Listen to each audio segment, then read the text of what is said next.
All right, so it is 16:52 p.m. and I got movie reviews for you. So we're gonna do Masters of the Universe first from 1987, and then I think Star Trek Beyond or whatever the next one comes up. We'll find out. So Masters of the Universe. I finished it the other night and I was quite surprised how well it's aged. It really has. Like as I'm going back in time and watching older stuff, I'm finding that a lot of them have aged decently well, in my opinion. They really have. Whereas a lot of the newer stuff bores me. Like I've said that before about new stuff because we're so attached to what's brand new and forgetting the classics. Didn't realize how dark Skeletor was either. I really didn't. Like he was fucking dark. Like damn, loved it. Plus He-Man getting whipped. Shit, that was cool. Like whip that boy. He didn't get my cornbread. Or no, let's see. Since he's Peach, he didn't get enough cracking. It might come off as cheesy, but it's still worth the watch. This is true. Because, like I've said before, when I did my review for Barbed Wire, a lot of them, there's been a lot of comic book films that were made over the years, from the going back to the old black and white Superman to the small boom of it back in the 60s, through the decades, you know what I mean. But it wasn't until like when they started doing shit in the 80s, when shit was dramatically changed and shit, that some comic book films were actually made, and nobody really realized the impact of that until 30 something years later. Some notable 80s comic book films are The Punisher, RoboCop trilogy, um, Predator, Aliens, what else? I don't know. I got a brain fart on that, but that's just some of them. Yeah. Very impressed with the costume setups too. Definitely. I love that. Highly accurate aside from Man at Arms. Yeah, Man at Arms costume was yeah, his was, what the fuck color was that? Clay, I want to say clay blue, like a muted clay blue, whereas his original setup was orange and green. So not too bad. You can tell where stuff was cut away and then added in for realism. Yes, this is true. If you pay attention, like you can really see it. They really cut it in. One of the biggest examples of cutaway and added in is if you watch Mortal Kombat Annihilation. I know a lot of people don't like that movie for whatever fucking reason. I enjoyed it though. I already did my review on that. One of the funniest cutaways in that and added in was Raiden's fight with the two sectors, I think. Literally, the guy fighting sectors is the stunt double. Whereas in He-Man, you can see where Dolph Lundgren was filmed, you know, swinging the sword around and then added back in fighting whoever it is. It was awesome. Uh, love the Cosmic Key. Seeing 30-year-old Robert Duncan McNeil and Courtney Cox and Golden Skeletor was dope. The Cosmic Key, that was some cool shit. I really do like that. I have a high appreciation for that. Because I miss old school props. Like, fuck. Because everything today is CGI and 4K and digital. And I'm like, build something, bitch. Fuck. Yeah, Robert Duncan McNeil. If you don't know who that is, that's Tom Paris from Voyager. Yeah.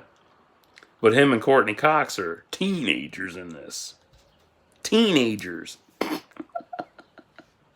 You know why I did the quotation marks? Because literally every fucking high school film we've ever seen growing up, all them motherfuckers are in their 20s and 30s. The only one that was ever a fucking teenager was Anthony Michael Hall in Breakfast Club. He was 16. So there you go, the actual 16. So solid 7 out of 10. I liked it. Golden Skeletor, dope. I would love to have that as a figure. An updated version, honestly. I liked it. Dolph Lundgren, he kicked ass as He-Man. I really did like that. It was good shit. Would I change anything? Not really. There's nothing I really want to change about it because, it's good as is. I didn't really have an issue with it. I just enjoy the shit out of it. Parade. Scrolling through my Facebook to get to the next one. Because I wrote so much down and I don't remember everything, so it's helpful to have the statuses ready. Dream.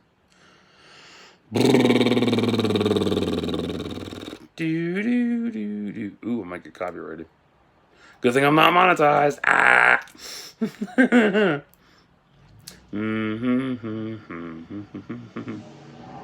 Proton Pix, Reptile.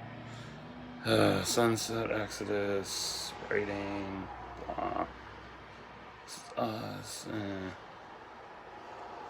Come on, motherfucker, where are you at?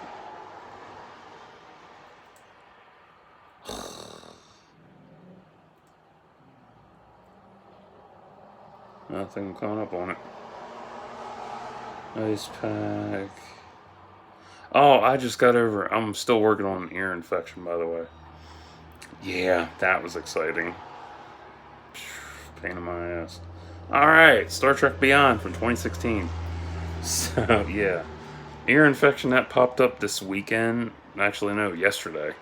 Oh my god, it was so painful. Ugh. Anyway, so, finished Star Trek Beyond, and I finally have a clear review on it. This is true, because when I watched it previously, I'd mentioned that somebody made a comment saying it was like the Fast and Furious in space, which really did dishearten me from wanting to watch it again, but I rewatched it. Treated as a standalone, it pans out way better. This is very true. Idris Elba was phenomenal as Krall, delivering that plot twist with wonderment. True. I loved him. He was so good. The story is great and builds on Trek mythos. Definitely true. I love that so much. I love Krall and his villainous aspect. I also discovered that the cyan closed caps I use are also inspired from watching TNG back in the day. Yeah, it's funny. Because I was watching the end credits for Beyond, and I was like, that's where I got that from. Because they roll with cyan credits, or color. Yeah, Krall, definitely a better villain than Khan, for sure. And if that pisses off an old head of Trek, I don't give a fuck. It's my opinion. Blow me. I picked up on this. I picked up on this from watching the credits. Good hearing Idris's full accent too. Yes, he did use his full accent for that role. Oh, so good. Absolutely love the Yorktown's design. That was incredible. Wish there was a 3D tour of it. Yeah, there should have been a 3D tour for it. And in the bonus features, there's no 3D tour at all. There's nothing. The special features for the Blu-ray are, let's see here. We got deleted scenes, 2 of them. They're only a minute together. Beyond the Darkness, Story Origins, Enterprise Takedown, destroying an icon, Trekking in the Desert, on location, in Dubai, To Live Long and Prosper, 50 Years of Trek, for Leonard and Anton, and more. So, yeah. Watching the special features, I'm impressed with all the aliens he and the crew made. Oh, the designer, John Harlow? Yeah, I think it's John Harlow. And Justin Lin as well. 50 of them to celebrate 50 years of Trek. That was impressive. I really found that amazing. Best aliens in this are easily Syl, Jayla, Krall, and Natalia. Beyond reminded me why I love Trek over Star Wars. Yeah, I really love Trek over Wars, easily. They dominate the small screen with rich mythos and stories, plus the big screen as well. This is true. But they're greater on a small scale versus inflated budget. Also true. Because you can have your big fat ass budget, but honestly, you can do so much with a smaller budget. I think, I'm trying to remember back, when TNG was on the air, I think each episode cost like $1 million to make. So right there, you got, or it was each season cost $1 million or something, I forget. But like right there, that small ass budget birthed a lot. And I mean a lot. It birthed a lot of good shit. I love that. SW can do it too, but Trek shakes things up and moves away from the Enterprise, exploring other avenues. This is true. Like, Wars will stick with JVS. I know you heard this a million fucking times out of me. They'll stick with JVS, and that's it. They just don't care to move on and do other stuff. I mean, they're doing Bad Batch, but and they stick with OT so fucking hard, it's like, quit dry humping the fuck out of it. Move on. I caught on to Commodore Paris, too. She would be Tom Paris's relative, though not sure which branch. Yeah, I don't know which relative branch she would be.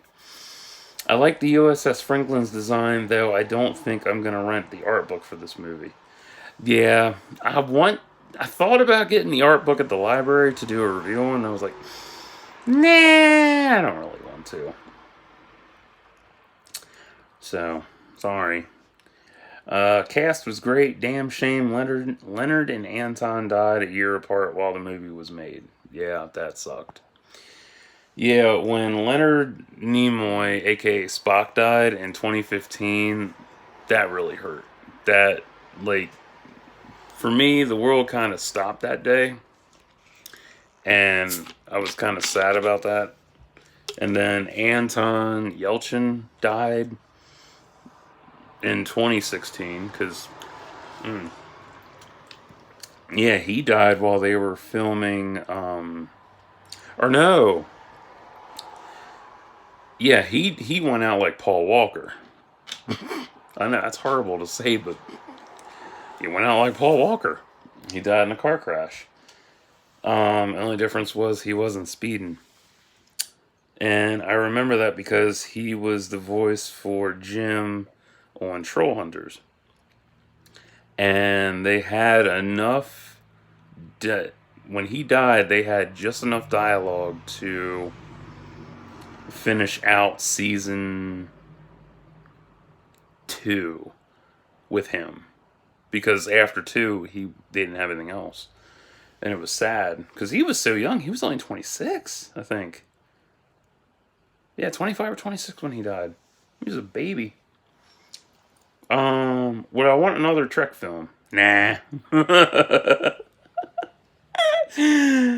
I like Trek, but I don't want another Trek film. Because it's nice, but Trek can stay small screen and kick ass just the same. This is very true. Film overall is a solid 8.6 out of 10. I would say 9, but that feels greedy. It does feel greedy to say 9, because 8.6 feels more of a median bracket for me. Definitely makes this better than Wrath of Khan and equal to Nemesis. That is very true. So, I liked both these films. They were both good. They were both really good. But which one was better? Well, oh man, that's one. I would say, in terms of design, both of them are equal. Like, they're both great in design.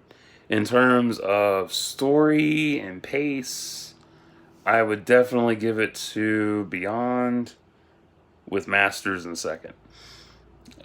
Which had the greater villain? Definitely Crawl. So, sorry, Skeletor. um, what else? Who had the better casting? Definitely, in terms of accuracy, Masters. Yeah, definitely Masters. And speaking of Masters, when Tila said woman at arms, I actually looked that up because I thought she might have taken on her father's mantle and become woman at arms. But no, she didn't. The only thing I know about He-Man mythos and shit is the DC crossover, the original animated show Rankin Bass from the 80s. I never got into that fully though. What else was there? He-Man versus Thundercats. That's a great fucking comic. I enjoyed the shit out of that. So good. And that's about it. No, actually, I did watch the reboot series from 2011. Or was it 2007? Between 2007 and 2011. I forget what year that dropped. But yeah, I watched that too. But I never finished it, so I'll have to finish it eventually. So, which movie won? I don't know. um, I guess Trek, in a sense, it won. But I liked Masters because it's so grounded and shit. Like, it's a great comparison between, inflated and deflated, and I like that. So, yeah. So, if you like Masters of the Universe, if you like Star Trek, these are both for you. If not, understandable. I love that. I can respect somebody's opinion on whether or not they like something or don't like something. It's that simple. I don't have to niggle with them over, what's better, what's not. Unlike some people I know. Fandom base. Star Wars, anybody? Oh, God. If you don't like the cast, the crew, the directors, the writers, the production designers, everybody involved, this ain't for you. If you do, definitely up your alley. Check them out. Go to your library, check them out. Masters is on Showtime right now. I rented Star Trek Beyond, but it might be on demand somewhere. I don't know. It's on one of them streaming services. I don't keep track of shit. So yeah, I will be back with another movie review. Stay tuned.